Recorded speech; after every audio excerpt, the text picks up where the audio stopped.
Hey gang, short video today. I'm out in the shop. I put my workbench in the middle here so I can kind of work on both sides. And I cleaned up a little bit. Picked up a mini fridge. So we got some cold beers, sodas, at all times. And what do we got here? We got a Tama bass drum. This is a 20-inch bass drum. I love a 20-inch. A little bit smaller. Still provides the thump of a 22. But definitely easier to get in and out of clubs. And this had a wrap. And the wrap, I don't like wraps too much. Unless it's a really cool wrap, like a silver sparkle wrap. I wouldn't take that off, but this just had a plain black gloss wrap. And it was wrinkly. So I took it off. This bass drum was gifted to me by my fellow bandmate. And the badge is gone. It was right here. It's a Tama Swingstar. And yeah, I took the bass drum mount off too. That saves you a couple of pounds. A good couple of pounds to carry around. It turned out really well. I just got finished screwing all the lug nut casings on. Now I did tape off these holes before painting, like I taped this rim off. See how nice and clean that looks?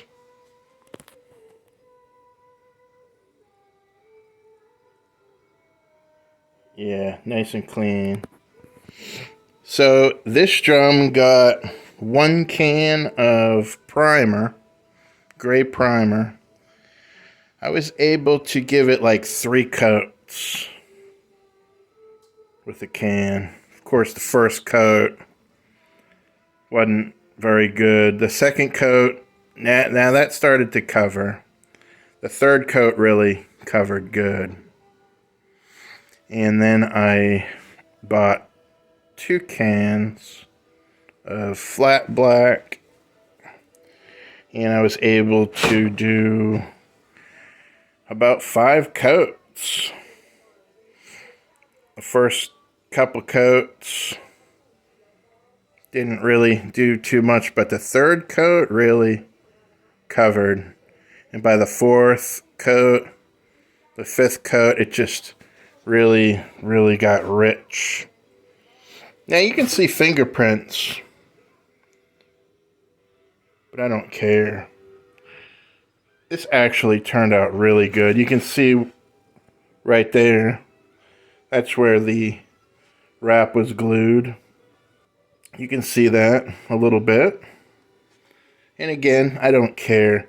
This bass drum here is, it's a working bass drum. This is gonna serve me tomorrow night. We got a gig. And I gotta get it done tonight. But the finish itself really, it's really good. It's really good. It's still, I wouldn't say tacky, but it needs a good couple of months before it really hardens up. But I'm very happy. See that line? Came out really good, really clean. You don't want to be painting this bead right here. This is an important part of the drum where the head meets the shell. You know, pearl does that 90-degree edge. It's important that this is clean right here. Now I threw away the stock Tama head. It was a generic head. The batter head was a good head. Here it is, folks. This is the batter head that came off of it. Looks like it came off of a Yamaha. Head by Ramo. See, this is actually the Power Stroke 3. You see that outer overlap? That's great. This is a good head right here. It's a good head.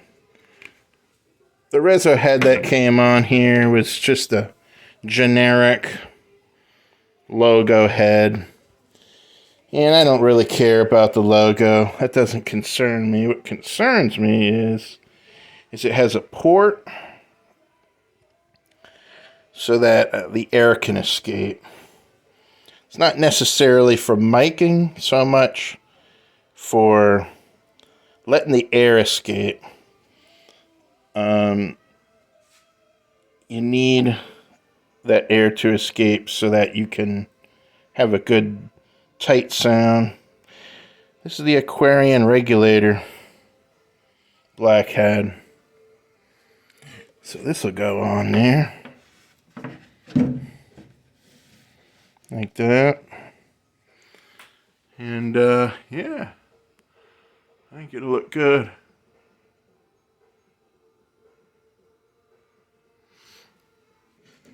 I love the hoops here, man. These hoops are really cool. I talked about these. I bragged about these in the last video. Yeah, it'll go on there like that.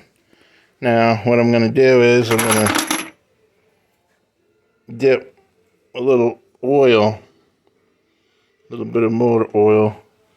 You know, you get an oil can and just put a little drop of oil on there before we thread these on. I'm not going to do it tonight. It's like 12:30 in the morning, so I'm going to go relax and go to bed. We got a gig tomorrow night, so I've got all day to put the heads on here. I'm really happy with this. I love this 20-inch. This kick has been proven. I've been playing this for a while now. And this Tama bass drum really kicks ass. Oh yeah, and when you tape, you got to try to join up. See that overlap? Just barely. That's pretty good, isn't it? I mean, you can't even tell that it was off. Just a touch. We're not here for perfection. Because the people, they're going to be standing way back here. Now, you look at it way back here. Well, it looks perfect, you know. You would think it was a brand new drum.